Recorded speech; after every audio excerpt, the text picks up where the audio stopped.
Since 6 a.m. Pacific, and we are just starting our days with a little bit of gentle joint warm up.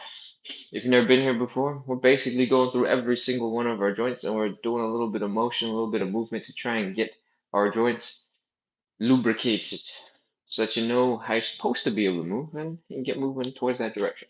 Alright? So the first thing we're going to haven't warmed up my mouth muscles yet, so I can't speak properly. First thing we're gonna do is slowly work through our hands. All right. For most of us, we spend most of our time worrying about grip strength, but there's a little bit more to hand joints and hand strength than that. You can lift your fingers up the other direction and make fists and up and fists and up and fists. This is gentle, light mobility. You don't have to go and contract all your muscles as much as possible. You can be a little bit more chill than that.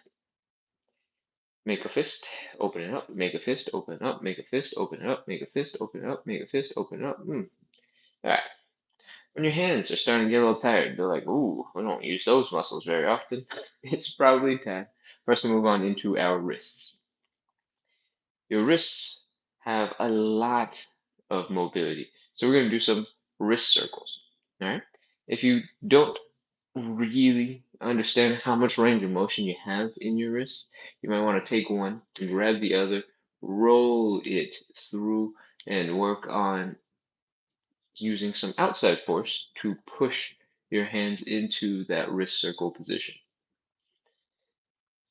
If you've been doing this for a while, you might notice that the most you can get to this direction is also the most you can sort of flex your hands into that direction. That might not be true for everybody, but if you can use your own muscles to do these wrist rotations, and they'll do a pretty good job, if not a just as good job. So, a couple of circles this way, a couple of circles that way, a couple of hold your own hands and push them through on both sides, go in both directions, and your wrists are probably a little bit looser, if not just a little tired and going, that feeling is normal. All right. It just goes to show how little you're actually using your joints, right? We're not lifting heavy weights for 30 reps. We're just going like this, letting our wrists do crazy circles for a couple. And once your wrists are feeling a little tired, we're gonna move on into our elbows. Most of the time, when we're working on our elbows, the thing that that joint does is bring your wrist to your shoulders and then extend your arm. But your elbow can do a little bit of side to side. So we're going to do a little bit of side to side. This is how we're going to do it. I want you to tuck your hands so that your back of the hand is touching your ribs. We're doing some chicken wings, all right? We're not doing it like this. We're tucking the hands and doing some chicken wings. From here, I want you to push that hand through. So the back of your hand is just brushing against your ribs. And then push out and bring it back in all the way through over and over and over again. If we ignore the ribs part, watch what the arm is doing. Got it? Let's keep going. Again and again and again. You don't actually have to rub your ribs. Just the higher up you're able to get it, the slightly more range of motion you get out of that elbow joint. All right? Whew. When you're doing this, because I just told you to try to get your back of the hand up towards the top of the ribs, your shoulders are going to get real tired because you're going to be like this. Yeah, your neck has disappeared. Relax those. Relax the shoulders. Drop them and keep going. We don't want to exhaust you before we get to all the other stuff. All right. So once you've done a whole bunch in one direction, you've punched your hands through. We're going to go the other way. I want you to take the back of your hand, pull it onto your ribs, and then pull the hands forward and through. Back of the hands, forward and through. Back of the hands, forward and through. Back of the hands, forward and through. We're doing the directions both ways because you need to be able to move in both ways, obviously. Once you're done a whole bunch and you feel your shoulders getting all kicked in and doing way too much, relax and keep going. All right, all right, all right, all right, all right, all right. That is probably pretty good. Whew. Your shoulders are probably more tired than your elbows are, and that is because this is joint mobility. It's light. We're trying to get our joints to do what they're designed to do, and we're not trying to have the most intense workout. Just happens to, sometimes your shoulders don't cooperate with that vision. All right, what are we doing next? We did fingers, wrists, elbows. We're moving on into the arms and shoulders.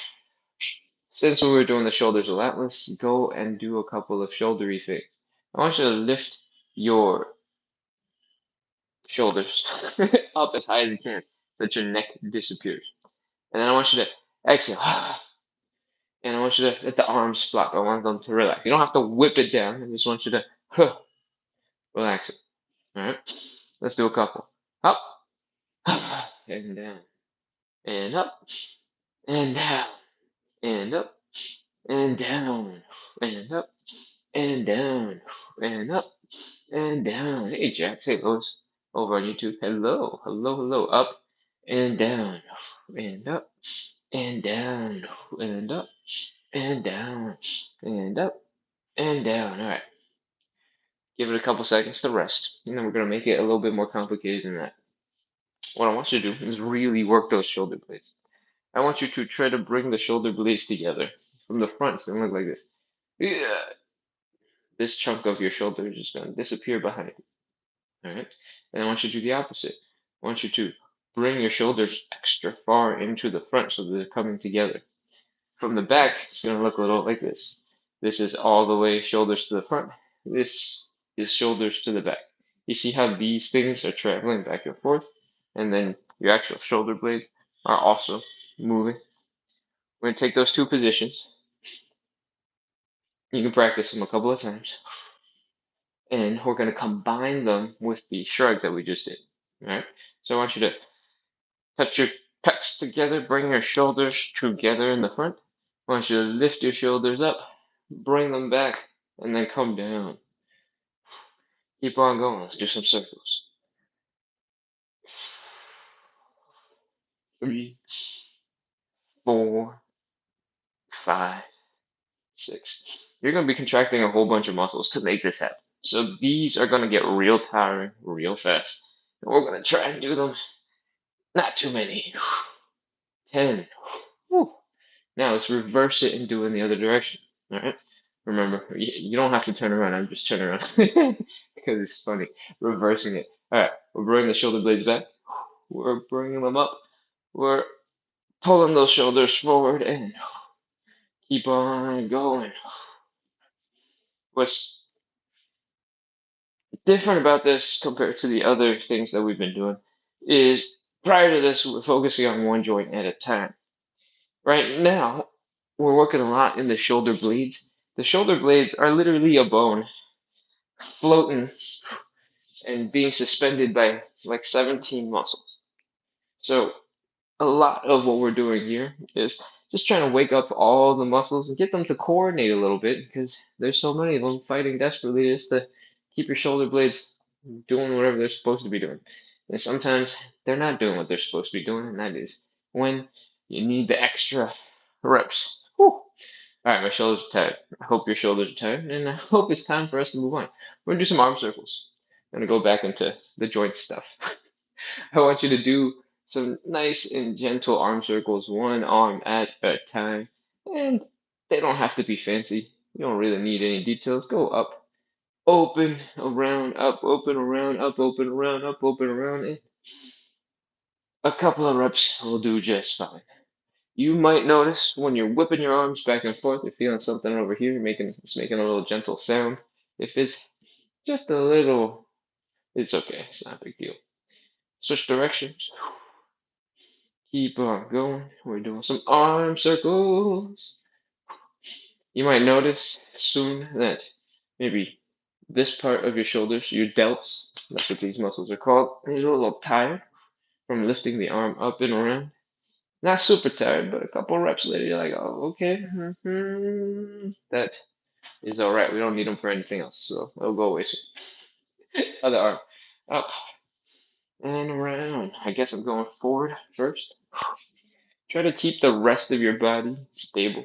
Don't be flopping around like this when you do that arm stuff. when you can, try to almost isolate the joint so that you know exactly what you're doing. You don't kind of get confused by combining a whole bunch of joints. We're trying to focus on making sure each of them gets a bunch of love. And if you start combining movements that shouldn't be combined, there's some movements that can absolutely be combined, but there are plenty of other movements that you probably shouldn't because they'll just confuse you. And, ah, man, my arms are tired. Oh. Okay, a couple more. One of the ones that you shouldn't do because it'll just confuse you is if you're desperately trying to reach as high as you can and you start bending here at the ribs, and then you're like, "Ugh," and then you're twisting your chest to get your whole entire back all the way around so that you can make like a perfect circle with your arms. Your arms don't actually have that mobility. It's everything else twisting and turning to give you that space. That's what I mean by some things can move, some things move a little less so that you can really work on the range of motion. You can still try to reach all the way back, but instead of, getting all the way around because you rotated using your chest, using your thoracic spine, you'll know that usually you get stuck like right here when you're dependent on only your arm circle and your shoulder mobility. Cool? Does that make sense? All right. I think we did a bunch of arm circles because my arms are tired. They don't want to move anymore.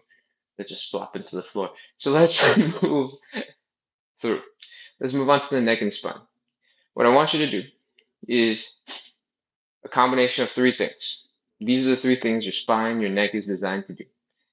One is to rotate. Look left, look right. We're going to combine it with the spine today. So we're going to do a super movement. Usually we break it down into just the head and then just the neck and then just the spine. But we're going to see if we can combine both. All right, but I'm talking about them slightly separately until we combine them. We're going to rotate left and right. You can do the same with the spine. You can rotate left and right. You can do them both at the same time. You can rotate your head to the left. You can rotate your upper body to the left. Now you can look directly behind you almost, right? So to the right and to the right. If you have not been on this live for very long, feel free to keep doing it with one at a time so you can focus on just the neck looking left and right and left and right. We're going to experiment a little bit. And then everybody who's a regular on the show, let me know how you felt afterwards because we're going to combine the spine and the neck into one super movement. Next, your neck and your spine both do this real well. They're able to bend forward and then do the opposite, bend backwards. And then they're both able to bend to the side. This one, I'm not sure I want to turn into a super movement, but technically your neck can go boom. Drop your ear to your shoulder. Try not to rotate the head too much when you're doing this. Drop your head to your shoulder. And you can also bend right in here. Whew. As I'm doing this, I'm not liking it. So let's keep the neck and the spine separate. We can combine it later when we're doing the spine. All right, next, we're gonna look directly to the left and we're gonna look directly to the right. It helps to have something that you know is about eye level to focus on as you move your neck through your range of motion. Take your time. Don't rush this. This is joint mobility. This is not speed training. This is not flexibility training. This is letting your body move through the range of motion that your joints are supposed to have. And since we're talking about what you're supposed to have, you should be able to look directly to your right. You should be able to look directly to your left. Once you've done a couple of reps and you're starting to feel your neck muscles get a little bit tired, we can move on into the forward bend and the backward bend. And it looks a little bit like this. I'm going to rotate. If you're standing or you're seated, you should be able to go like this. Tuck your chin towards your chest. Feel the stretch in the back of your neck a little bit. And then do the opposite. Lift your chin up into the sky. And lift, and lift, and lift, and lift. And back down. And lift. When you look up, you should be able to see with your eyes slightly behind where you're standing. That's a good sign. You get some good neck mobility. When you bring your chin down, if you can touch your chin or almost touch your chin to your chest, it's a good sign you're good there too. So take your time. Let's do a couple of reps. the movements that we're doing right now are great for your joints, but they also come with a side. Actually, it might be like a main of neck stretches. When you do them nice and speedy, and you focus on getting the reps done, it's hard to talk when you lift your chin up and down. Makes my throat itchy. And you can do this nice and chill and comfortable. That's great. But if you don't have that much mobility in your neck, for example, and these are a bit of a struggle for you, it's going to feel like you're doing a whole bunch of stretching, and that's okay. That's what the joint mobility is all about. If you're real tight, if you're not moving that well, you need to actively, thoughtfully be thinking about how to get your joints to get through as much range of motion as you can get. And over time, hopefully, when you get a little bit more range of motion, you get a little bit more range of motion, you move a little bit smoother from side to side, and everything feels a little bit better with the effort that you're putting in. What do we just do? Side to side, up and down. Let's drop the ears to either shoulder. All right. So we're doing the side bends. They look like this. Dropping the ear down to the shoulder. Try to keep your face neutral. Don't rotate, don't twist, not yet. Just drop the ears down to the shoulder. See if you can drop both shoulders down. Naturally, because you're doing this, one side of your neck and one side of your shoulder is probably going to be pulled up a little bit. That's okay. Just try your best to keep that face facing neutral. Drop your ear directly down to your shoulder. It's not going to be super easy because most of the time you're always combining that movement with something else. Maybe you're rotating and looking down. It's not what we're doing. Keep looking forward. Look up. Ignore the phone for a second and go side to side. You might be feeling a crazy stretch here in the side of your neck while you're doing this. This is actually a really great neck stretch if you're feeling not so good after sitting in front of the computer for a couple of hours. If you're feeling it on the sides of your neck, you're feeling it in your shoulders, we're going to move on into a quick stretch that you can use pretty much anywhere. All right. I want you to take this arm, extend it out to the side, and then imagine that you're holding on to something. If you're sitting in a chair where you can actually hold on to something, feel free to hold on to the bottom of the chair. From here, we're going to lean in the opposite direction. So left arm is going out, we're going to lean to the right. When you do that, we're going to also pull our head towards the right and get that nice stretch down from our neck into our shoulders, maybe even into the depths, into the top of this arm. From here, even if you're just holding on to something imaginary, I want you to drop that shoulder. All right? I want you to reach for it and then lean. You should already feel a nice stretch here in the neck. I want you to gently, very, very, very gently. I'm going to come close to the camera so you can see. It's just like one finger's worth of strength. Very gently, we're going to put a little bit of pressure on the head to bring it that way. And I guess that way, slightly down a little bit. You should feel this stretch go crazy, even though you're putting in just a tiny little bit more force. Take that, roll with it, breathe, inhale, exhale. Woo! And that should feel nice. There are a couple of variations to this. You can absolutely sort of tuck your chin down a little bit or lift your chin a little bit while you do it. And that will shift the stretch, the focus of the stretch, both back and forward in your neck.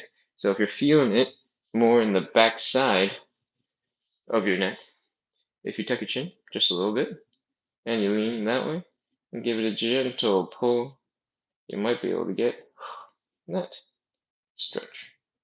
You also have to change the direction that you're pulling from just a little bit too. Woo. Oh, we've done two on this side. We're not gonna go through all the angles because that takes forever. But let's do two on the other side too. Imaginarily holding onto something or actually grabbing the bottom of a chair, leaning to the side, applying a little tiny bit of pressure in the direction that you want that stretch to happen. Right now we're pulling this way to the left or right, and just a little bit to get that stretch coming down the whole side of the neck and down the shoulder. And then if you want a little bit in the back side of your neck, we're going to tuck the chin just a little bit. We're going to pull the head a little bit. We're going to stick that arm down. Whew. Feel that stretch. Be very gentle with these. They'll feel good. But this is not a rushed activity. This is a relaxation activity. It's chill. Breathe. Inhale. Exhale. Woo. Hopefully, I got some new tools for stretching out your neck. That feels good. I don't want to move anymore. None of my neck muscles are too chill. Can't lift my head. Okay. Let's continue down to the spine. Just like we showed you, just like the neck, the spine does a lot of that same style of range of motion, side to side, rotation, and forward bending and back bending. If you can, I want you to drop to the floor to do some cat-cows, because that makes the forward and back bending a lot easier than when you do it sort of seated or standing, but we'll do both. All right? Drop your hands so that the wrists are underneath your shoulders, right? As straight a line as possible. That way you're not using your muscles to hold you up, you're letting the bones do all the work. Same thing for your knees to your hips. Boom.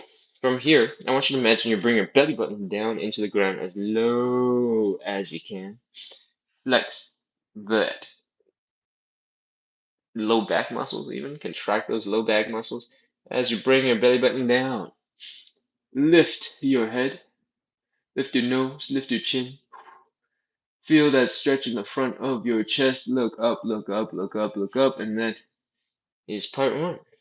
Part two, I want you to lift your belly button up into the air as high as you can. So you're lifting your mid back, your upper back, your low back, up, up, up, up, up, up, up, up, up, up, up, up, up, up, up, up, up, and oh, push your shoulders down all the way. This is the same movement we did earlier when we did this, when we brought our shoulders to the front and we separated our shoulder blades. Same thing. We're doing it again. And repeat. Belly button down. Look up. Put that arch in your spine. Round. Or I guess technically it's arch. Now let's round. Lift the belly button up as high as you can through your spine. Lift the mid back, upper back, push your shoulders apart. Oh, tuck your chin. Those are a couple of really intense cat cows. Now that you've worked those muscles a little bit, you can go a little faster. It doesn't have to be as crazy. It doesn't have to be as deep. But if you want it to be, feel free to do so. Whew. We're gonna do like 10. You might find that maybe your legs are a little too wide. Maybe you need more cushioning to pad your knees. Those are all normal things. Adjust, tweak, change the positions up just a little bit to see if you can make them more comfortable. But remember, the goal is to get as much movement out of the forward and backward bending functions in your spine as much as you can get. Whew. Oh man, the cat cow is the one that I really need every single day. So I'm gonna be a little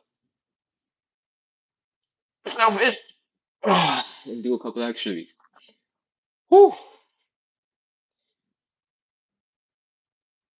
And the cat cow is one of those stretches for me, or one of those movements for me that I know if I just take the time to do 10 of them, my back will feel much better first thing in the morning. But I really don't want to do it.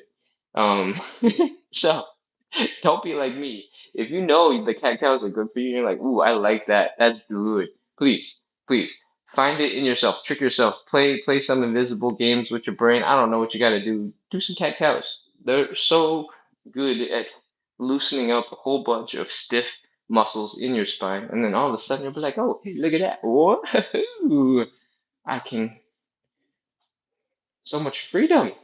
All right, that's the cat cow. What do we have to do? Are we doing side bends? Let's do some side bends. And when rotation, oh, we got so much. We haven't even started this part. All right, side bends. What I want you to do is have your hands on either side of your body. One hand is going to travel upwards, one hand is going to travel downwards. And we're going to try to not actually use our hands, we're going to try to use our backs, our spines to do all of the work. But we want to lean in a way where the hands are naturally going up and down on either side.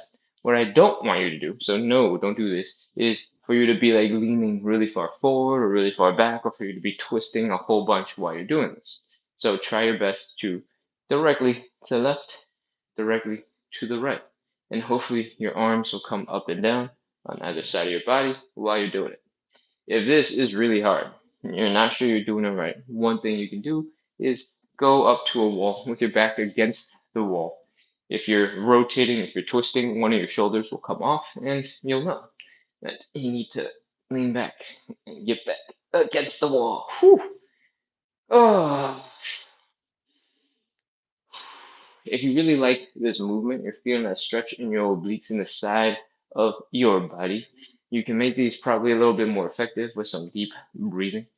This is a joint mobility show, so we're not gonna go too deep into like inhale, exhale, sink a little deeper into that stretch. Inhale, exhale, sink a little deeper into that stretch. Feel it in your sides and come on up with power. Contract those muscles in.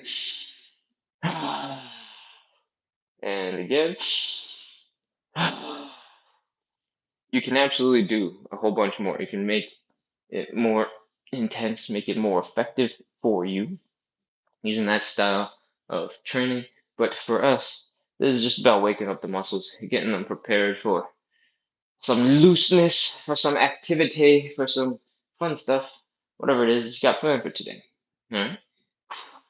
And that's probably enough side bending. Next, we're gonna do some rotation. If you cannot do these standing, by the way, we're gonna cover a seated version of that stretch. It's gonna be a little bit different. It's gonna be an actual stretch. It won't be the same type of rotation that we're doing right now. Right now, I want you to rotate your chest. Look directly to your left, using your chest, so that your head stays neutral. Right? You're doing a robot. When you get that rotation going, and you sort of got the form down, I want you to relax the arms. Let them get loose and floppy. And keep going. Rotate. Rotate. Rotate. Rotate. Your arms should start, kind of following and dragging around behind you. Don't go swinging your arms because it's the most fun part of this whole entire thing, right? So don't exaggerate it too much, but let your arms follow you.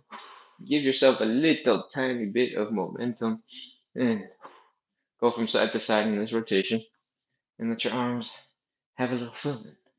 Swing, swing, swing, swing. If you get to the end of a swing and your arms can't go any further, you can smack yourself a little bit and go, wah! Clap your hips. I don't even know what I'm saying anymore, but have some fun with it, alright?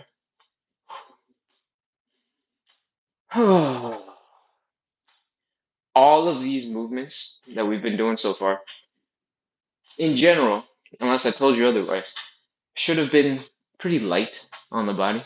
We're doing them to get the joints doing what they're supposed to be doing, what they're supposed to be capable of doing.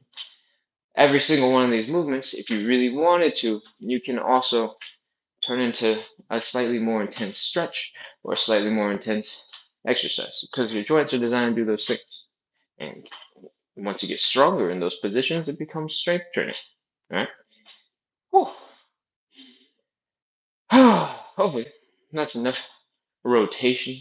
Your spine is feeling a little looser because we're going to move down into our hips, our knees, our ankles, and then we're probably, what's the time? It's 30. Oh, we might do some posture and back of the body strengthening today. Whew. You ready? Let's move on into our hips. What I want you to do are called hip circles. I want you to pop your hip out. Boom. I want you to circle back, stick the butt back behind you. Come on around. Boom. Other hip.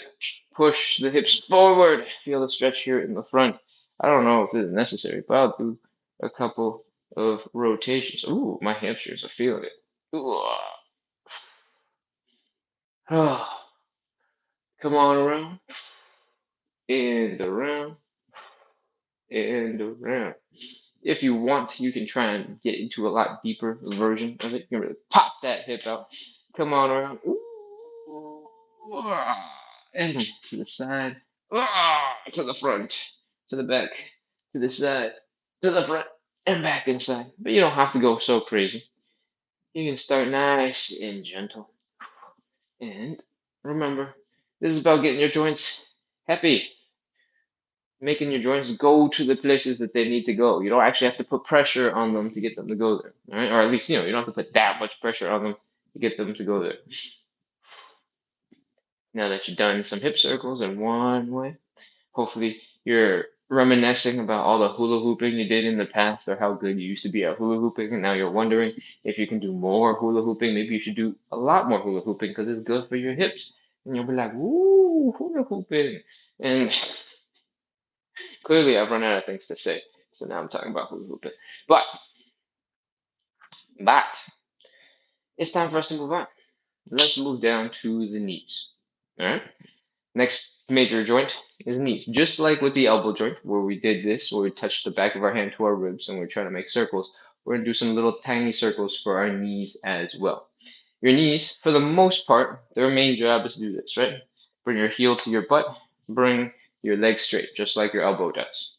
But there's a little bit of motion from side to side that your knees are capable of.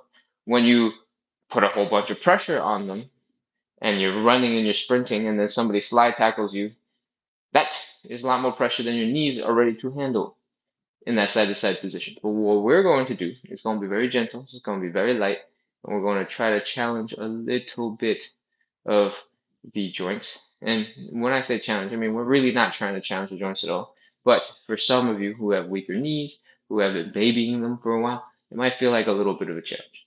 What we're going to do is try to lean a little bit to the side. All right? It's going to look a little crazy when your knees are bent and you're leaning off to the side. Most of that lean is actually coming from your feet. Your feet should be shifting back and forth. It's not actually your knee doing all of that bending. It just might look that way.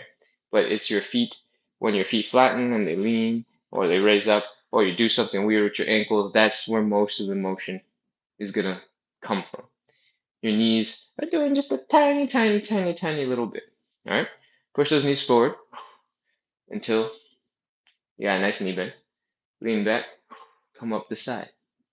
We're doing some knee circles. All right? If you've never done anything like this before, which a lot of people haven't, take your time. It's okay. There's absolutely no rush. We're doing a little tiny lean to the left, bend the knees some more until your knees are, pointed directly forward. Lean to the right, come on back, straighten it out. And we're going to do this a couple of reps. It kind of looks real cool, and people will be really confused when they see you doing this. They'll be like, "What is it that you're doing?" And you can tell them about knee circles, about how your knees are designed to have a little bit of motion from left to right, and there's a whole bunch of tendons and ligaments supporting the knee in this, and we're giving them a little bit of love, giving them a little bit of training. At some point, you might want to consider switching to the other direction. Switch, switch, switch, switch, switch, switch, switch, switch. These, because I'm explaining, are taking a lot of time, right? But most of these you can do independently. There's absolutely no order. You don't have to warm up and then you have to do like 3 working sets so that you can maximally train strength.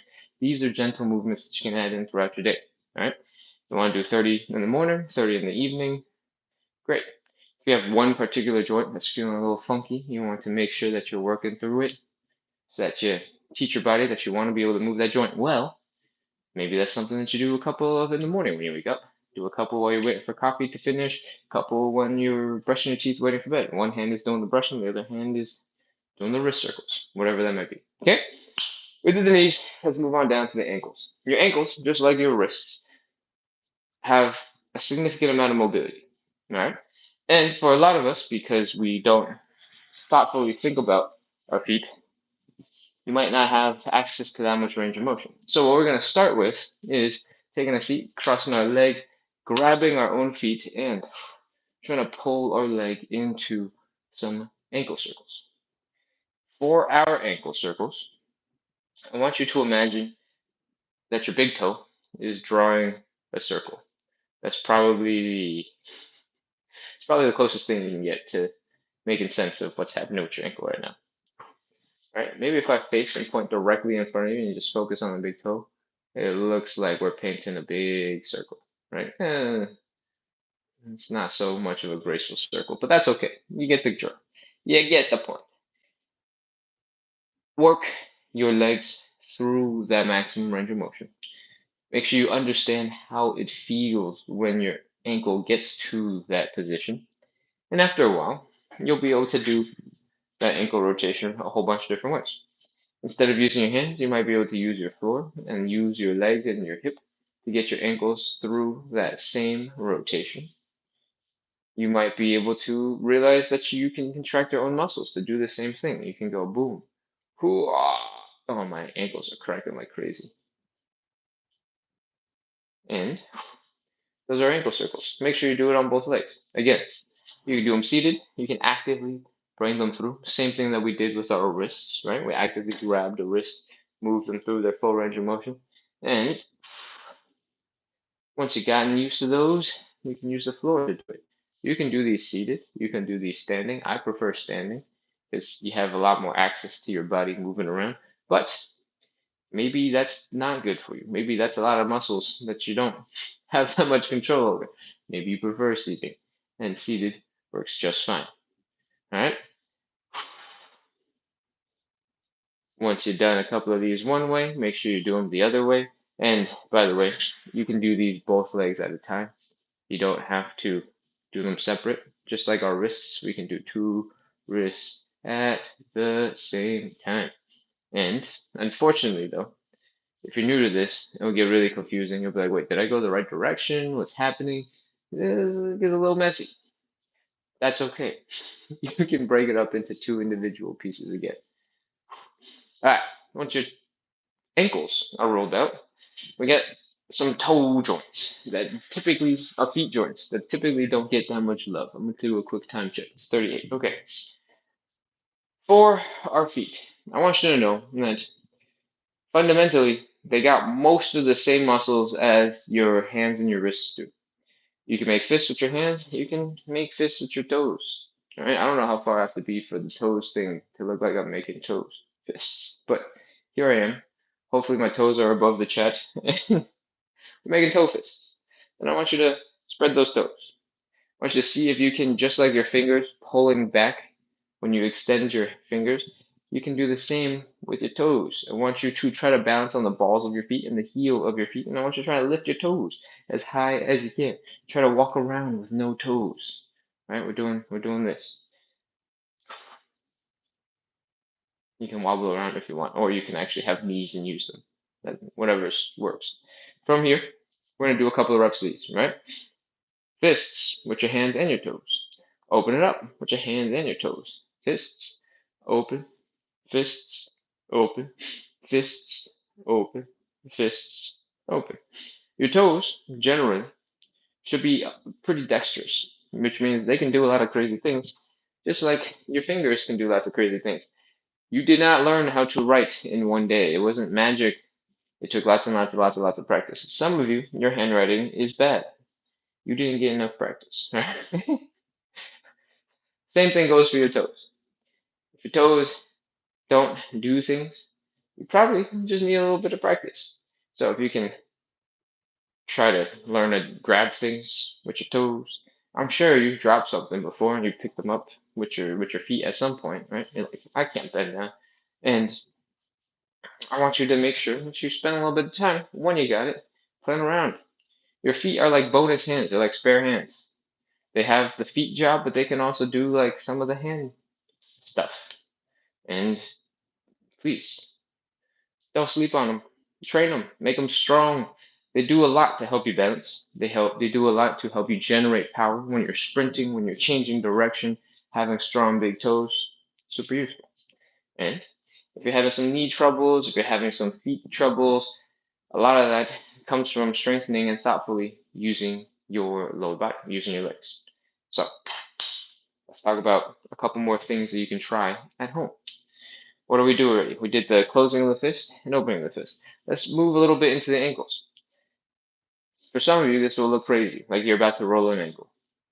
But this joint right here and the muscles around it should have enough space for you to be able to just hang out on the side of your foot.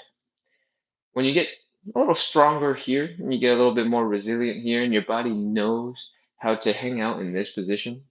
It's going to make it a lot easier for you to accidentally misstep, you know, almost kind of roll your ankle. Maybe in a different life and a different amount of ankle mobility, you would have already rolled your ankle, but it had a little bit of a sprain. You're like, ooh. But in this version, because you've been training it, your ankle can naturally go this deep. It might just be a little uncomfortable, and then you might be right back. And you'll be like, oh, hey, look, no big deal, because I have trained this position, and now it don't scare me.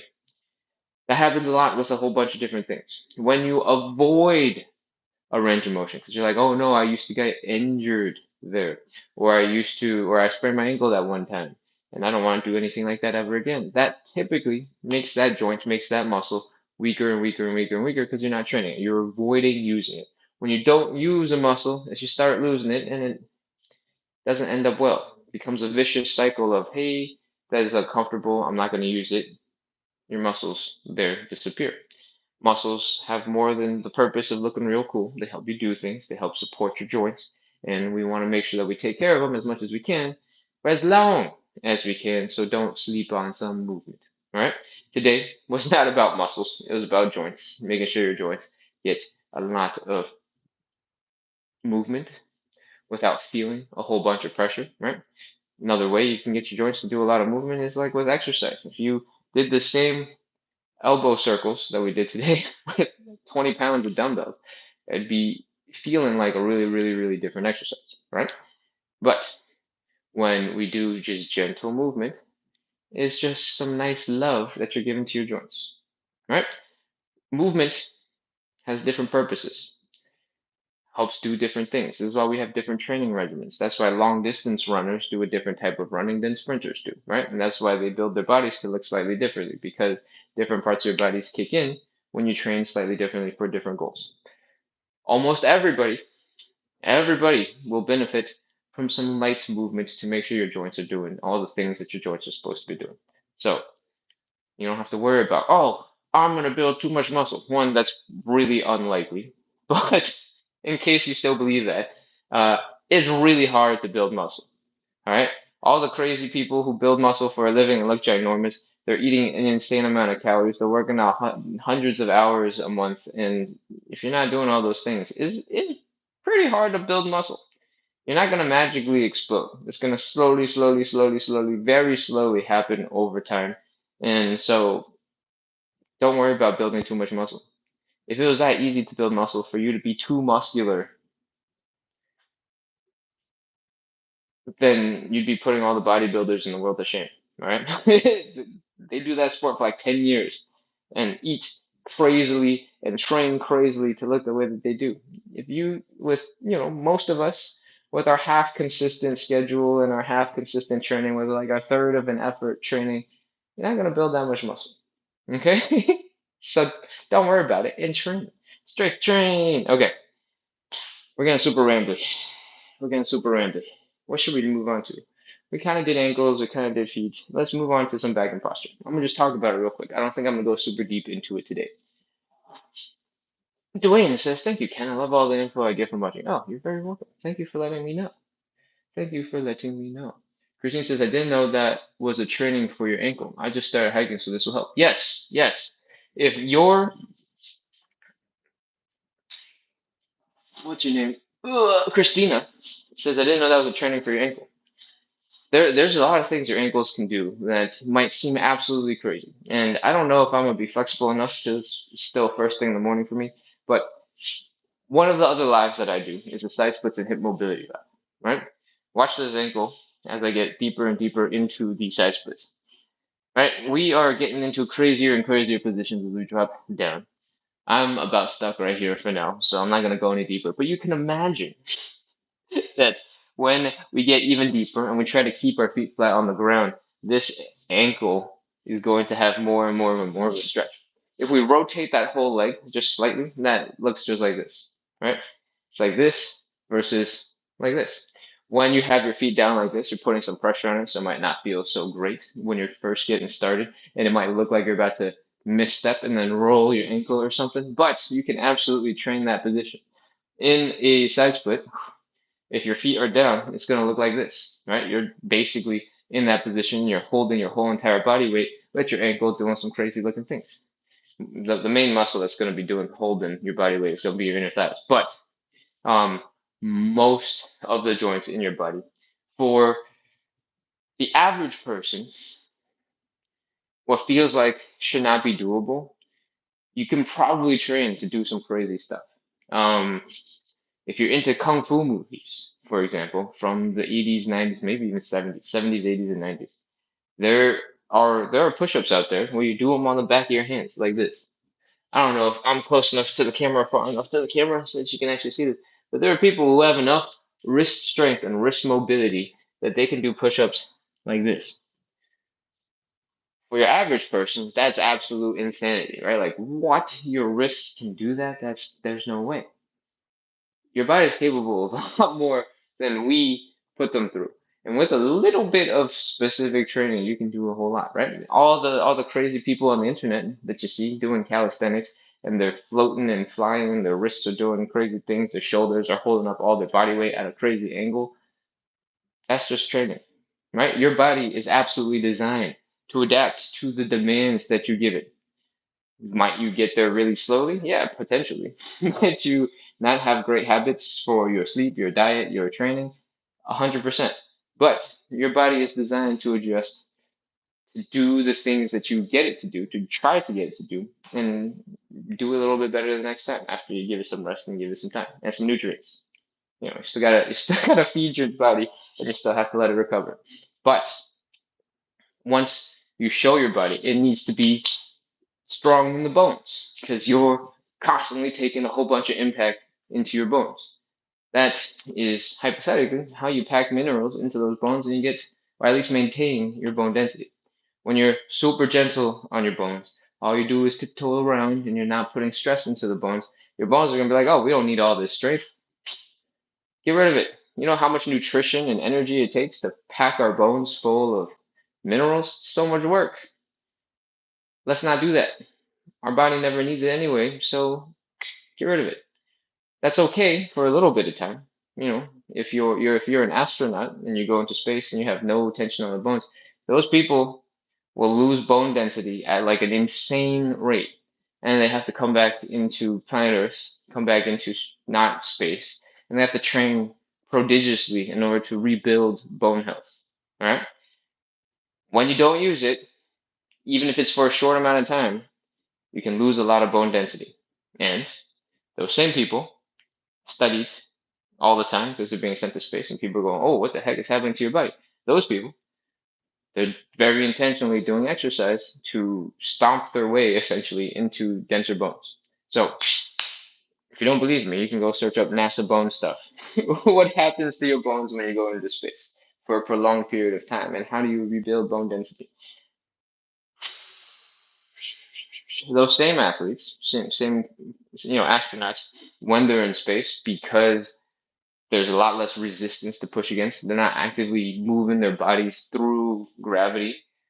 They also lose their muscles, right? They get a lot weaker, and they have to go through crazy amounts of training in very specific ways, probably using a lot of bungee type things in order to make sure that they're still actively using their muscles. Because one of the main ways that we move through space and the ways that we train our body is because gravity exists. When you're doing bicep curls, it's because gravity exists.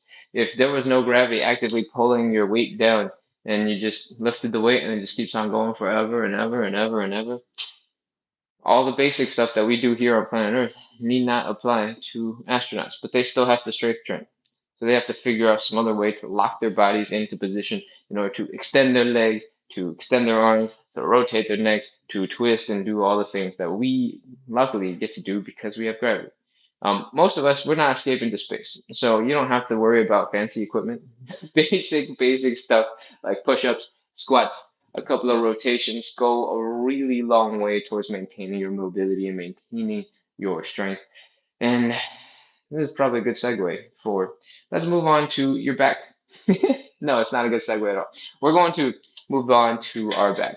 I said I would do this a couple minutes ago, so let's get into it. When we spend 40 hours a day seated whether in front of a computer or in the sofa, in the couch like this, watching TV, chilling, tapping away on our phones, our back does, this in some way, shape, or form. Either this way, or maybe if you're driving, this way. And when you spend a lot of time in a position, like I said, your body gets good at doing that thing. When you prove to your body it needs strength in the bones, it will build you some bones. When you prove to your body you need some more strength, it will build you some strength. And maybe you might get some muscle along the way. When you prove to your body that you spend 8 hours a day in this position, it gets you really good at spending 8 hours a day in this position. Your muscles adjust and relax so that it's just chill in this position. Your body finds a way to save as much energy as possible so that you can keep doing whatever you're doing in that weird, crazy position that you're in. It doesn't care what position you're in, it just cares that you're not wasting a whole bunch of energy. And so we get really good at sitting. We get really good at lounging. We get really good at relaxing. And sometimes what happens is your posture goes and gets stuck in the positions that you're hanging out in. All right? Your body's just doing its job, saving you as much energy as possible, making you efficient. But aesthetically, that's typically not what we want. And also, after a long time of doing this, it tends to be the case a whole bunch of your muscles get really weak. And then once it gets weak enough to a certain point, you start getting stuck in these positions, and that's not so good for you, right? So we put ourselves in this position by sitting all the time, and now we have to train ourselves out of it a little bit. It's going to be really hard to train yourself out of bad posture. And the reason why is because you're spending 40 hours a week, maybe more, 60, 80 hours if you're watching TV, if you're driving home after work. You're spending more than half your life in the seated position, potentially, right? It's going to be really difficult for you to do 10 minutes of exercise to counteract the 80 hours of sitting that you're doing. So, there's a couple of things you can do to help with your posture a little bit. The first one is spend less than 80 hours in your seated position. Or if you are going to sit, find weird, uncomfortable ways to sit that challenge your muscles. All right? When you sit in an awful chair and you're like, wow, there's no backrest. For resting, that's a great position. For strengthening your muscles, that is actually exactly what we want. Not having a backrest, so you have to use your core, so you have to use your back, so that you want to sit up a little straighter, so that your bones stack on top of each other instead of leaning all the way back. Because as soon as you start leaning all the way back, your neck is going crazy, right? Like this is you doing a crappy crunch, and you're like, as soon as you don't have that back support, life gets a lot harder. And in our case, in trying to, work on our posture a little bit, that hardness is exactly what we want. We don't want it to be easy. If we cared about it being easy, then that would be this thing, right? That would be the super chill, relaxed posture. We're just going, ugh. So, recap. Here are a couple of ways to sit that make you feel way more tired, but that means your muscles are being forced to do their job, right? When we can lift our low back forward a little bit, when we can lean forward a little bit with a straighter back, it's going to get a whole bunch of muscles firing in your back that you weren't otherwise using because you were doing this before. And if you don't sit on a chair, or if you sit on a chair that's a little bit wider, has a little bit more space, maybe a bench of some sort, maybe you can experiment with slightly different positions. Maybe you can cross your legs. Hopefully you're working from home. If you're not working from home and this is unacceptable at work, then maybe you can find a standing desk of some sort. Standing desks don't magically make you better at having back health. Standing desks are awesome because standing for long periods of time is awful. Feels like crap. You don't want to stand. You're leaning. You're, doing something funny. You're just trying to find an excuse to sit down somewhere. Maybe you'll just leave your desk and you go to like someplace else because it's so uncomfortable. Again, that discomfort is just your muscles telling you, hey, we don't like doing this. We're working really hard.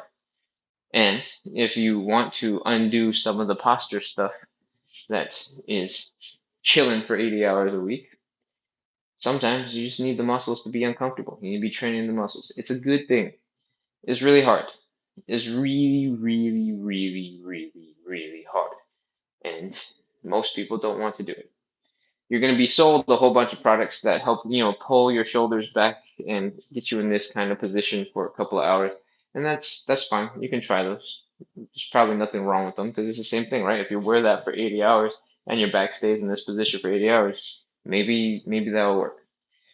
But also, if you're stuck in that position and it's the elastic that's doing all the work, it's not your own muscles getting stronger, is possibly not going to actually stay. As soon as you take the elastic off, take the support off, shoulders are probably going to start coming right back. When your muscles are doing the work, when they're trained to support you, and they're getting strong, and you're able to move while the muscles are nice and strong, that is when you'll probably keep your slightly better posture. Again, it's not easy. It's actually going to be really difficult. But now that we've talked about what your number one priority is, which is move around, shift your body around, doing a little dance, having fun, so that your muscles are always working, they're always getting a little bit stronger, getting a little bit better at their jobs. We can talk about some exercises that can also potentially help. Okay? When we talk about posture, oftentimes we're talking about the upper back, maybe the neck a little bit, and this thing that we're doing, right? That back bend at the top of the spine. But there's more to it than that. When you spend a whole bunch of time sitting, your hamstrings just get squished for 80 hours. Your glutes basically shut off for 80 hours. And these muscles get really bad at doing their job. You know what suffers when your glute muscles, the biggest, strongest muscles in your body, and your hamstrings stop working? Your low back tends to suffer. Your low back tends to take on the burden that your glutes, your hamstrings are supposed to take on, your hips are supposed to take on. And now you got low back pain. This doesn't happen to everyone. It's not the reason for all low back pain, but it is often a source of low back pain. Okay? So we're going to work on exercises for the hamstrings, for the glutes, for the upper back, and we're going to do a couple of them real quick, and we're going to wrap up. Whew. Man, I talked for way too long. I'm so luxury today. Ugh, why did I do that? Okay. First thing I want you to do is lay down on your stomach. Ugh. Here we go. The first exercise that we're going to do is contracting our upper back muscles, lifting our arms up, and trying to lift our chest up a little bit. You don't have to lift your neck up if you don't want to. Sometimes it puts a lot of strain on the neck. If you want to do a little bit, fine, but you don't have to. You can keep your neck neutral if you want. From here, that's part one. All right, we're bringing the shoulder blades back. We're lifting the chest. We're lifting the arms back. We're getting all those upper back muscles engaged. Next, I want you to combine this with lifting your butt. Not lifting your butt, contracting your glutes, contracting your hamstrings, lifting your legs up a little bit. All right. You might want to get a little bit of foam, a little bit of padding for your hips, but this is what we're doing. Inhale, hold. If you've been skydiving before, they might have told you that you want to be a banana. I think this is basically the skydiving position. All right. Drop on down. We're going to do that like 10 times. You ready? Let's go. Inhale, up, hold, exhale down. Inhale up, hold, exhale down. Inhale up, exhale down. Inhale up, exhale down. I feel like that's like 4, maybe. Inhale up, exhale down. 5.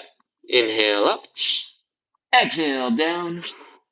6. Inhale up, exhale down. 7. Inhale up, exhale down. 8. Inhale up, hold, hold. Contract those arm muscles, lift those arms up, get those shoulder blades contracting and down. That's 9. Let's go one more. Inhale up, exhale down. That's 10. Whew. All right, that's one exercise. You should be feeling it. in your upper back, maybe a little bit in the base of the neck. You should be feeling it in those shoulder blades. You should be feeling it a little bit in the mid and the low back and the glutes and the hamstrings.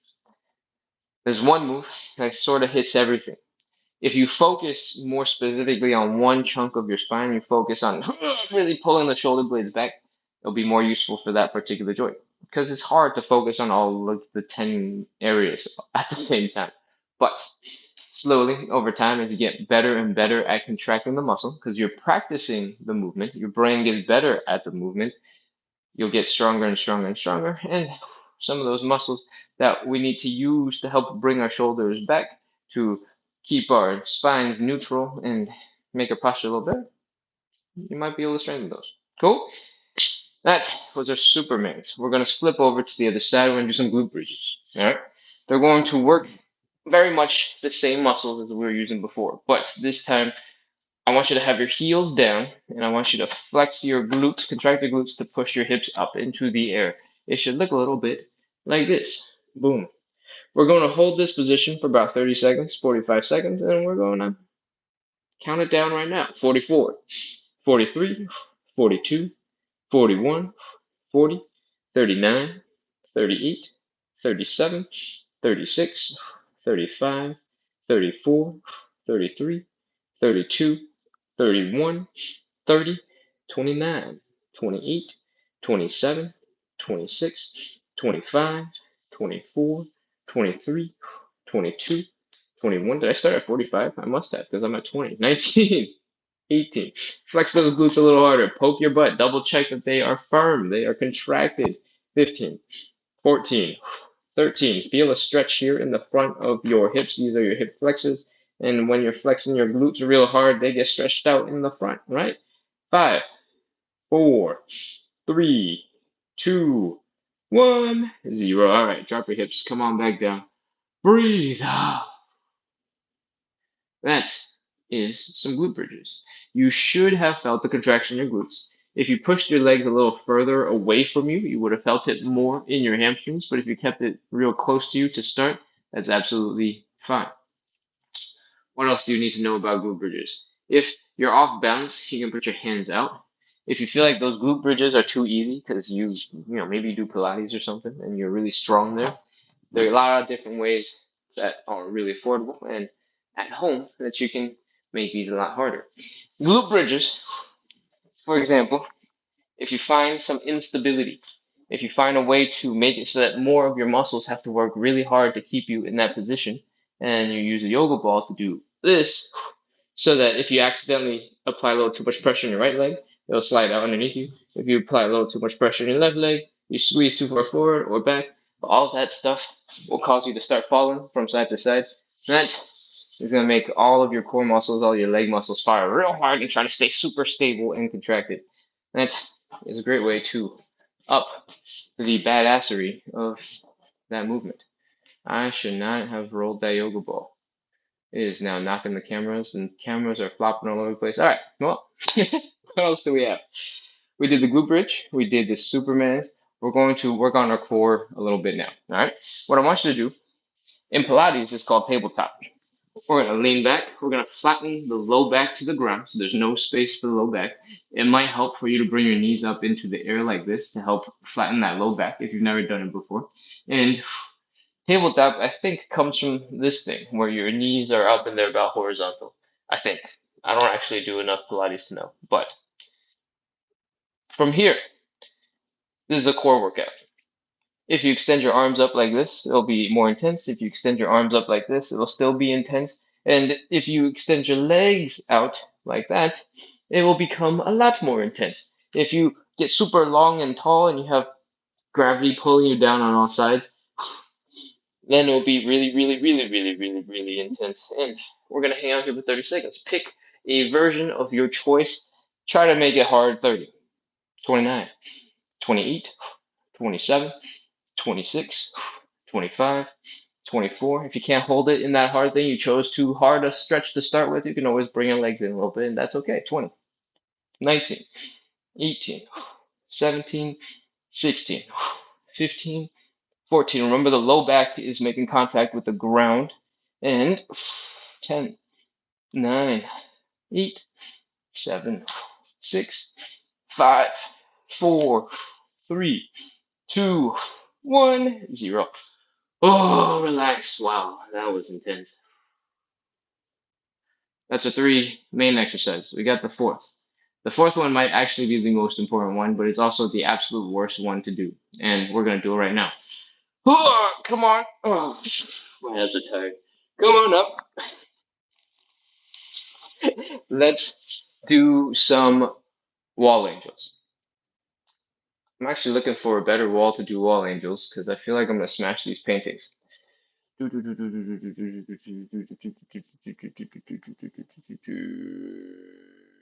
I'll just talk about them, and you can do them. Before we get into wall angels, I'm gonna take a look at the chat real quick. Oh, there's 100 people over on TikTok. Welcome, 100 people on TikTok.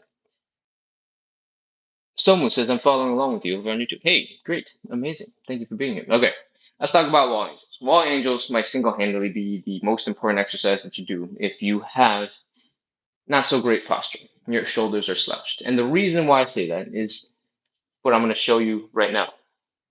Yeah, I guess I'll just kneel on the ground. When we are slouching, when we're at a computer, it tends to be this thing, right? The head comes forward, the shoulders come forward, your back rounds. When you do that, all of these muscles in the upper back, they are getting stretched out. They're relaxing. They get too long. And what happens when the muscles in the back are too long is the muscles in the front, they start shortening. When that happens, you get stuck in this position. And what we want is to do the opposite. We want to contract the back muscles and we want to open up the chest muscles, right? Or, the front chunk of the muscles. And if you just walked around like this, it would look ridiculous, right? You'd be like, and you'd be ridiculous. So what we want to do is be able to contract those muscles, stretch out these muscles, but also be able to move and have the shoulders be functional. That is what the next exercise is all about. Those are called wall angels. What I want you to do is move your back up against the wall. All right. I'm going to do these seated. You do not have to do these seated. You can do these standing. But what I want you to do is get your low back to touch the wall and keep your low back touching the wall, just like how we were doing the tabletop earlier. All right. From here, I want you to elbow your enemies in the face. Boom. Other one. Boom. And then I want you to backhand them like in a martial arts movie where they go and they smash them in the face with the back of their hand. I can't imagine that has any power for even the most practiced practitioner, but whatever. It's a movie. Anyways, from here, what are we trying to do? We're trying to get our shoulder blades touching the wall. We're trying to get our elbows touching the wall directly to the side. And we're trying our best to get the back of your hand or your wrists to touch the wall. I cannot do this. All right, I don't have enough flexibility. I don't have enough mobility. This is hard. So if you are not there, that's okay. That is exactly what we're training for, right? So right now, you should be feeling all those muscles in your upper back touching the wall, going crazy contracting because you're bringing your elbows to the wall. And I want you to slowly lift your arms up and add a little bit of movement. So we're still contracting those muscles and we're trying our bestest. And now we're trying to be able to move while keeping those muscles nice and strong and contracted and bring the elbows down and elbows up and elbows down and elbows up and elbows down and elbows up and elbows down and elbows up. Keep on trying to keep this open. All right. You're going to be tempted to get tired, get a little lazy, and you're going to bring your arms in like this, and it'll be a lot easier to bring your arms up and down when you do that. That is not the point. The point is to get the upper back muscles to struggle, to suffer, and this move absolutely stinks. I hate it. But I also know, just like we're talking about with the posture stuff earlier, if those muscles are unhappy with you, it is probably because they are working, and because they're working, it is helping to counter some of our bad posture. Oh, I don't know how many reps we did together, but if you did like 7 to 10, we're probably good to move on. You're probably feeling a whole bunch of tension in your shoulders and your upper back. We're going to repeat the cycle 2 times and we're going to call it. All right. I try to do my best to explain quite a bit that first go around so you understood what we were doing, why we were doing it, and now you don't forget how to do the exercise. We're gonna go a little faster for rounds 2 and 3. All right, let's get our butts down to the floor. Ugh. And Supermaning, lifting up, lifting the arms back, lifting the legs. You ready? Let's go. Inhale up, hold, exhale down.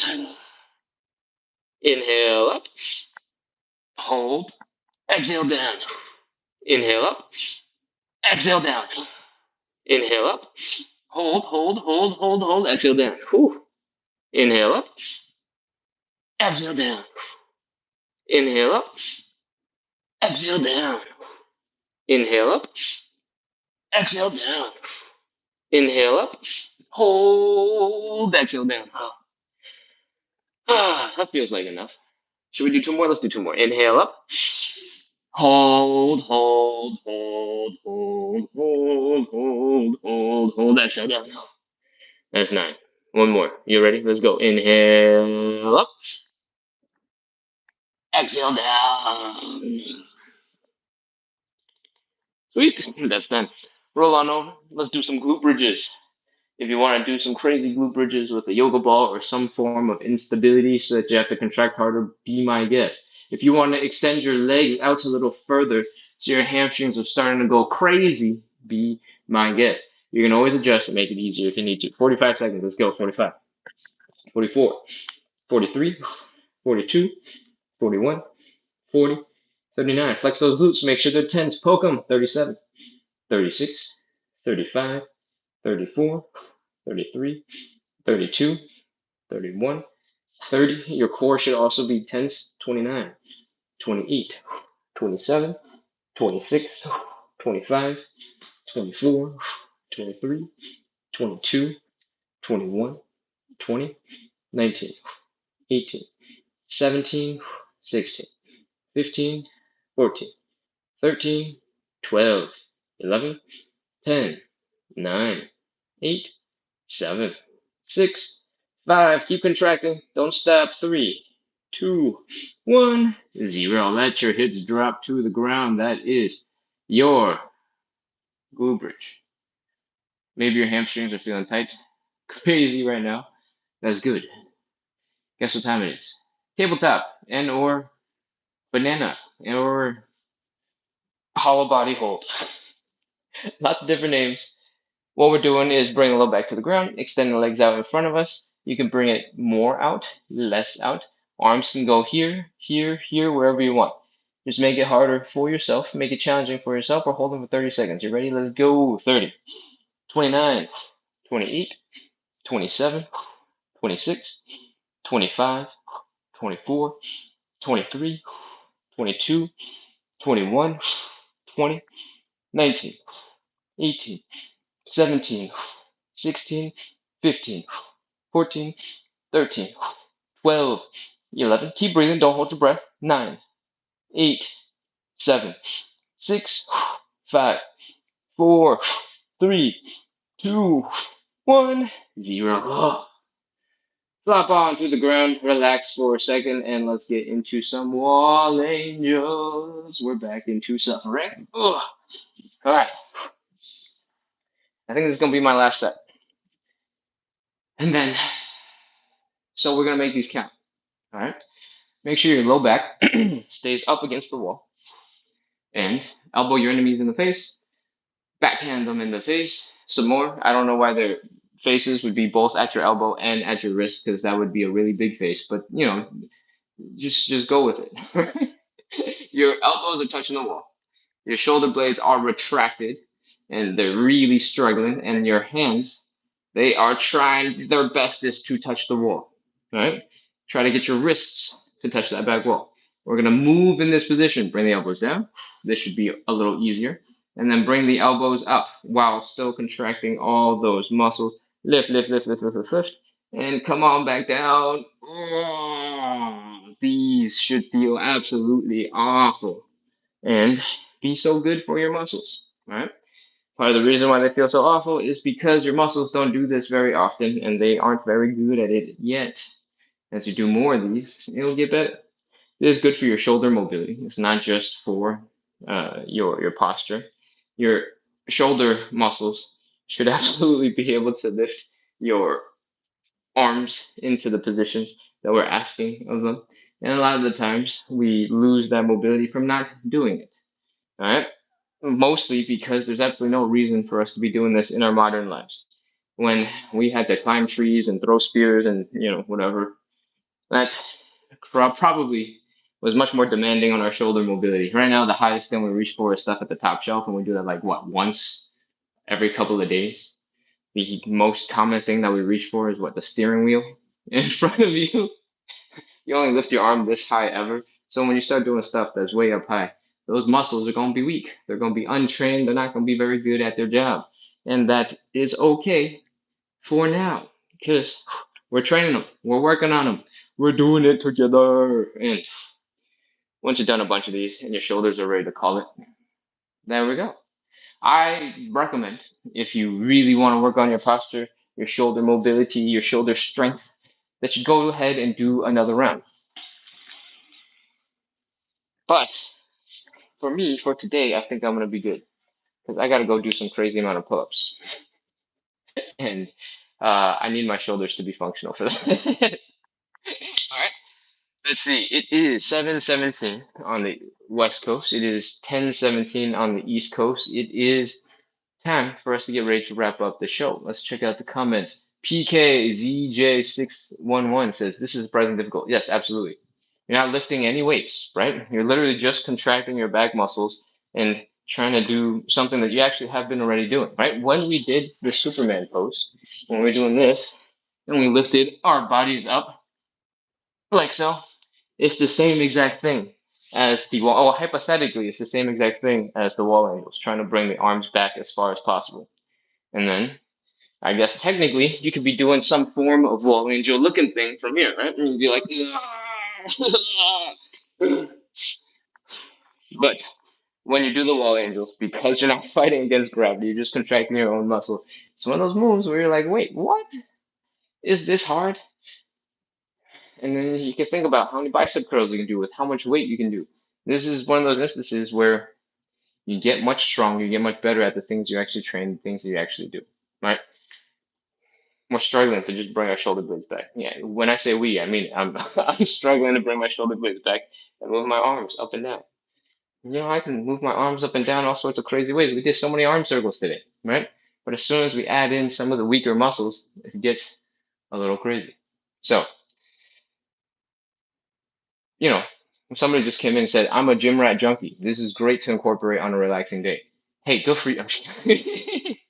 Welcome. I hope you enjoyed the relatively gentle movement that still feels crazy. Um, but that's what I'm saying, right? There are plenty of exercises. If you're somebody who doesn't already exercise very often, I encourage you to do a little bit more. And that's what the show is all about. Helping you understand why it's important to exercise, helping you understand why posture is the way it is, how you can sort of address it, counteract it a little bit. There's only so much you can do. If you're sitting 80 hours a week, if you can get that down to 40 hours a week, that's a huge step. How you how you actually build up the strength to hold your body in new positions, that's going to be a lot more work than just not sitting, right? We can try to build up the strength in the muscles. We can get that natural tone. When people have like big biceps and they look real strong, that's just natural tone. There's natural tension that just exists in the muscle. Sure, the muscle is also bigger, but there's also some tension holding that muscle in that semi-contracted state to look big and strong. You can hopefully train your back to do the same. You can train those muscles so they're always contracting a little bit. They're holding some nice tone, so you got nice back muscles, and then that might help to counter some of this, right? It helps to bring your shoulder blades back at the same time. So it's not easy to fight bad posture, and some people argue that it's not bad posture. It just might not look the most attractive. We call it bad because we don't want to acknowledge that we spend all of our day in this posture and our body gets stuck in that posture. It's probably the most efficient posture for how you actually use your time, how you spend your day, right? So I'm about to get super rambly, so I'm gonna dial that back and there anything else we need to address? We have another live tonight at 9 p.m. Eastern, 6 p.m. Pacific. It is our regular side splits and hip mobility lives, a little more intense than what we did today. I hope this morning live, this gentle joint mobility with a little bit of stretching, a little bit of posture stuff, helps you wake up, feel a little bit more mobile, a little bit more happy with your body, and I hope you can tackle whatever else you gotta do for the rest of the day with a little bit more pep, with a little bit more enthusiasm, because your body is moving good. Cool. I think somebody said I am following you. Hey, thank you. Thank you, the gym rat. That's funny. Your username literally has gym rat in it. That makes it much easier to remember those details about you when you have it in it. Thank you for following. Somu over on YouTube says I would have to join that one. Absolutely. Hip mobility, shoulder mobility, and thoracic spine mobility. They tend to be things that we're all, in general, the general population is pretty bad at. And a lot of it has to do with because we're sitting all the time. Hip mobility tends to be rough for a lot of people because we spend most of our time in this position, right? Just like how I was talking about your back getting into a crazy posture. When these muscles in the front are in this shortened position for a long time, they stay short. And oftentimes, the stretch that you'll see people doing to deal with it is something like this, right? Doing a lunge forward, feeling this back leg go back, feeling the stretch here. Um, we got we got lots of problems that we create for ourselves because sitting is so comfortable, and we got to be sitting so many hours of our day. So hopefully that live, the 9 p.m. live, the 9 p.m. Eastern, 6 p.m. Pacific live, gives us a couple of tools to go address that, help us move a little bit better. And a lot of it is stretching. Stretching by itself is not going to permanently solve your hip tightness. You need to build some strength. We have a bit of strength conditioning built into that show for certain exercises, but not all of it is going to be super strength focused. A lot of it is going to be both based on passive stretching. And you should come check it out. Cool? Ugh. I'm going to scroll over. Donnie says GM. I hope that's a typo and it just means good night. But good. Oh no, GM is good morning. Duh. I just said GN is good night, so GM must be good morning. Good morning. What else we got? I'm gonna take a quick look at the chat. Sam Reyes has sent some gifts. Thank you very much. And because of that, has helped the community tier up. Thank you, TikTok automatic notifications, making it seem like people are writing these messages, but they're not actually. Jay Pizzle says you're great and help me. Amazing, Jay. Thank you for letting me know. I'm gonna scroll up the chat really fast to see if there's anything that I can address and help answer right away. And if there isn't, we're gonna wrap up. Most of the content that I make is typically about trying to make fitness a little bit more fun. I don't even need to call it fitness. It is more like how to make movement something you integrate throughout your day. And one of the reasons that we've actually addressed a whole bunch without saying it throughout the show is if you're always moving a little bit, your muscles are always, kicking in, supporting, doing stuff, it helps to prevent stiffness. A lot of the time when we're sitting in a chair for too long, we're laying down in bed and it's too soft for too long. When we get out, we're like, oh, and we're all, stuck, bent over. We're not trying to move anything because this is all locked up real tight, right? Some of the best things you can do to help prevent stiffness is literally just shaking, moving, doing a little dance while you're at work or while you're sitting at the chair. Shifting your butt a little to the right, to the left, doing some hip circles, doing some hula hooping, popping your shoulders up and down, doing some rotation, all the little joint things that we did earlier today. In order for your joints to move through their range of motion, your muscles have to be involved. So any of those gentle things that we've done throughout the day, if you can incorporate it throughout your day, it'll help beat some of the stiffness. It won't solve the source of the problem, which is that you're stuck in a position for a long time, or maybe your muscles aren't strong enough to handle being in whatever position that you're in, right? That there's a not a chicken and an egg, but like, if you were super strong, if you could do 100 bicep curls and all you had to do was hold a gentle bicep curl, it'd feel like nothing, right? It'd be like easy.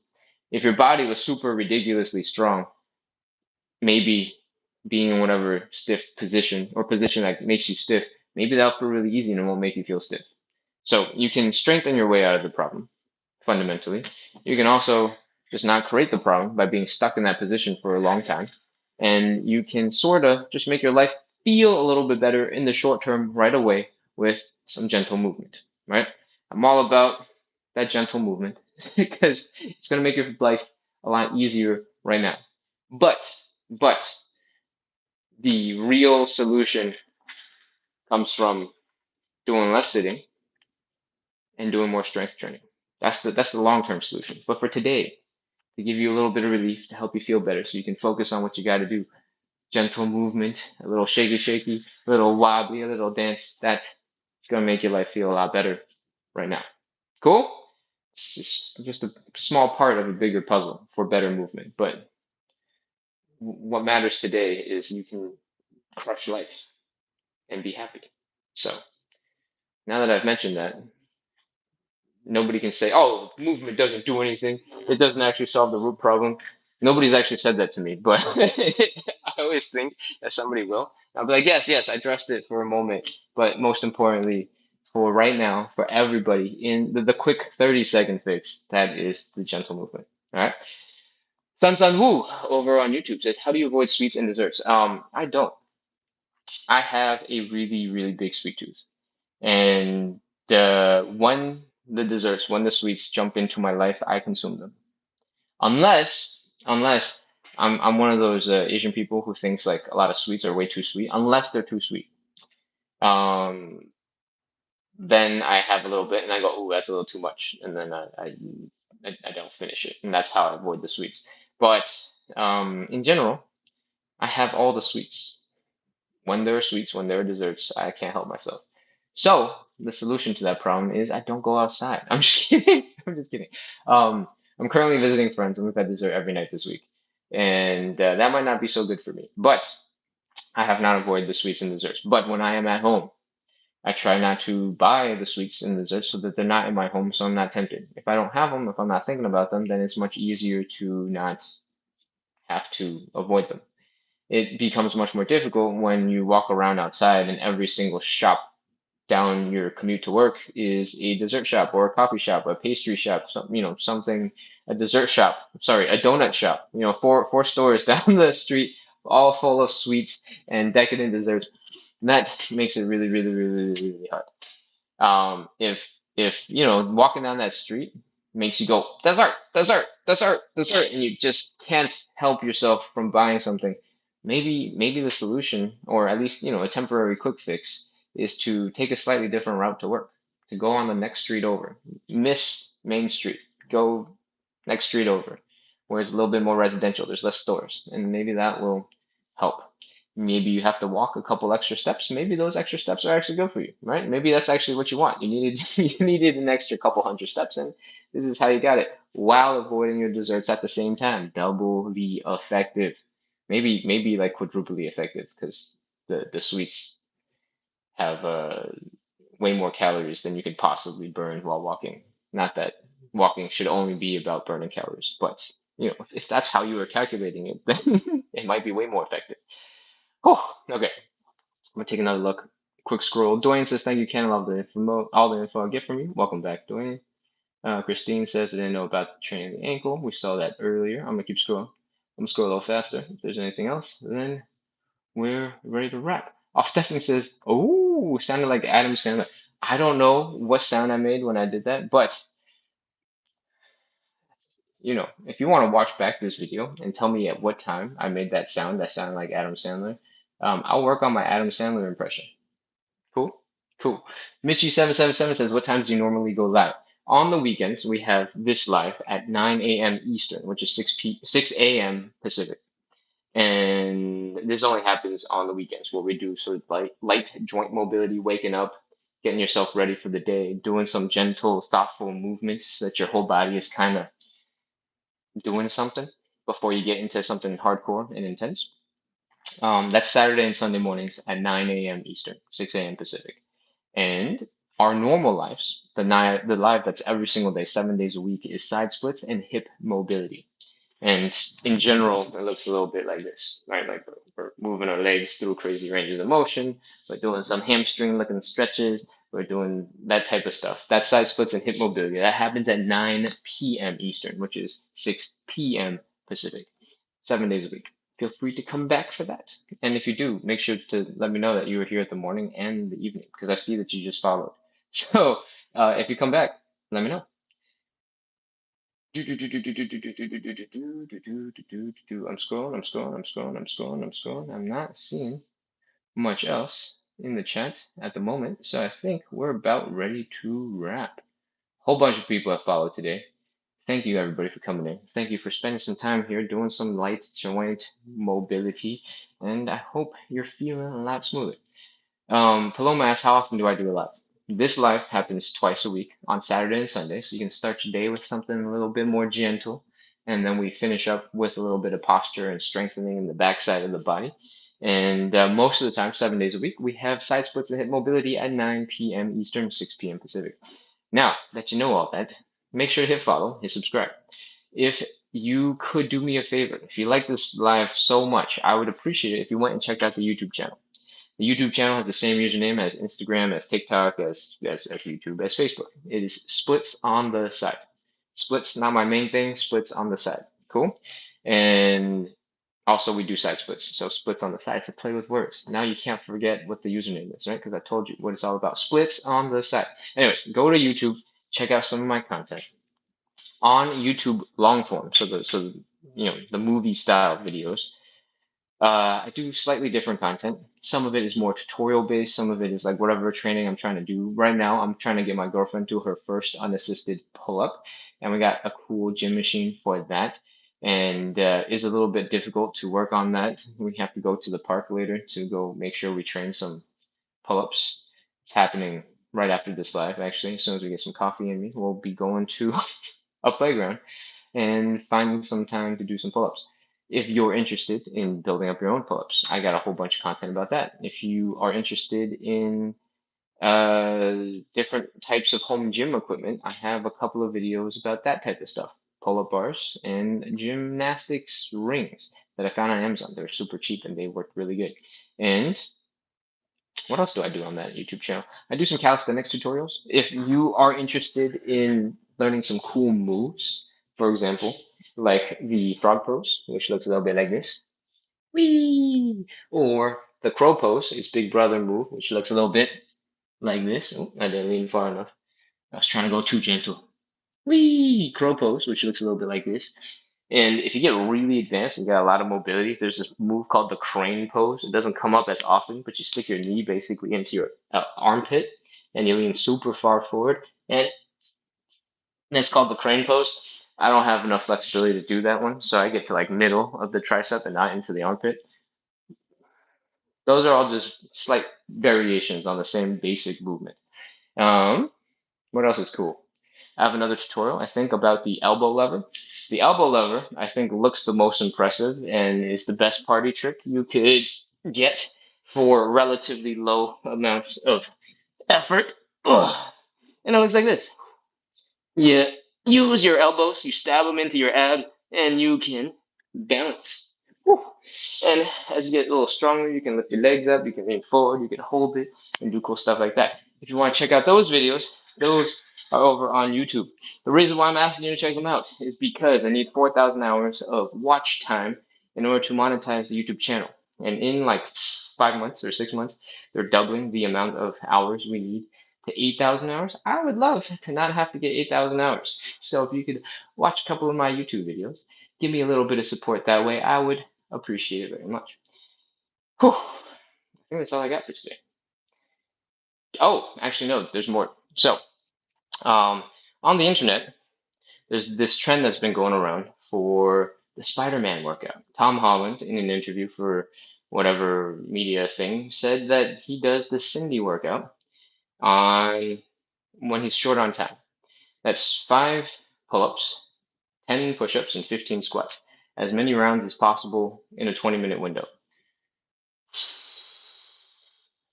I imagine I'm gonna be super sore after doing it, but I'm gonna go try it tomorrow at 10:30-ish, probably.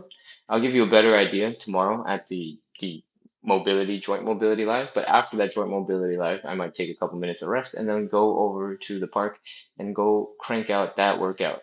And I'll probably do a live. So if you want to watch that and watch me suffer for 20 minutes, that that will be happening tomorrow. Cool? I'm not looking forward to this. Okay, that is probably all I got for you for today. I'm gonna take another quick look, scroll all the way to the bottom of the chat, and if there's anything else, I'll address it. If there isn't, I'm gonna close up for the evening or for the morning. For the morning. Evening hasn't even happened. What am I saying? Okay, we got a bunch of thank yous for today's, and Dwayne says thanks again, Ken, and friends, enjoy your day. Amazing. Thank you for the love, Dwayne. I appreciate it. And Kim is sending some okays. What else we got? What else we got? Spirit says you should put your YouTube link in your bio. Isn't that in there? I feel like we must have tried. I wonder why we might not have it. I'll check in on that. Thank you for the recommendation, Spirit. Your YouTube channel is under the same name, Ken Fitness. Oh no. The same username. Ken Fitness is just the name. But if you tap my face in the top left hand of your phone, it'll say splits on the side right underneath Ken Fitness Mobility, whatever it is, that's also attached to my name. That was written a long time ago. I actually haven't thought about what it actually says back there. Spirit says, thank you, just found you. Oh, thank you. Thank you so much. I appreciate you guys checking it out. Daisy says, "What is this exercise for? I have back hump." When you do have a back hump, I'm not sure that the exercises that I'm doing are able to help you very much. I, they might. I just don't have any idea if they do. So, we were doing some back posture style training, contracting the upper back muscles, trying to get them engaged so that you can do some anti-rounding, anti-slouching. But I'm not sure what anatomically is happening when you have a bit of a hump or when that forward bend gets to a more extreme level. So I don't 100% know if what we're doing actually helps you. And that's all I got for you. But this life starts as gentle joint mobility. Right? We wrap with a little bit of back muscle strengthening for your glutes, your hamstrings, your upper back. And prior to that, we're just gently moving through our joints and the range of motion that they should have and helping your body wake up, get loose, relax, so that you can crush your day. That's the goal of this morning show. Spirit says, just found you on YouTube. Thank you. Thank you. I appreciate the support and I hope you enjoy the videos. Since you're already engaging in the chat, there's another live tonight at 9 p.m. or tomorrow morning at 9 a.m. Eastern. Feel free to come in, let me know what you thought. Or leave it in the comments on YouTube. That also makes a lot of sense. Cool. All right. We're ready to wrap. Thank you so much, everyone. Look forward to more videos or more lives tonight at 9 p.m., tomorrow morning at 9 a.m., and maybe a Cindy workout real soon.